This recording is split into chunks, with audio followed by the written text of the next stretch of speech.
Another video na naman tayo guys. So sa araw na to nagulat ako kasi may biglang dumating na Shopee at nakapangalan sa akin. So nakakagulat kasi yung pangalan pa is AJ Alvarez. Diba? Kasi hindi yun yung full name ko pero ayos lang. Ayun na nga no, binubuksan ko yung parcel na dumating sa akin at nagulat ako kasi malaki. Ayan, paglabas may dalawang pambomba. May kasamang dalawang bola. Guys, napakaganda ng bola. Dalawang molten siya. Ayan, sa video kung mapapansin nyo. Parehas original pa. Ayan, so kitang-kita nyo naman. Branded yung dalawang bola na nagulat ako.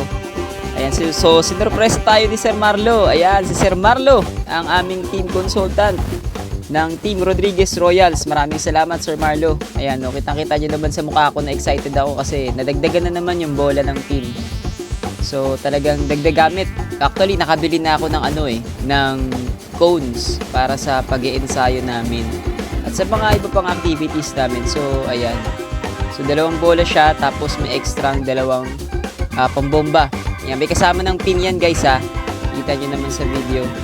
Nakakatuwa lang kasi ayun, na-appreciate tayo ni Sir sa sobrang kasipagan natin mag-ensayo, di ba? Ayan. So, excited ako mapagamit to sa team.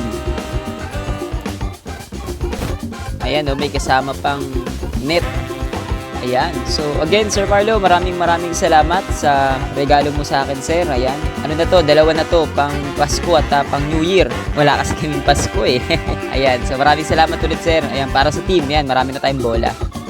Ayan. So, yun lang guys. Shinare ko lang sa inyo. Salamat!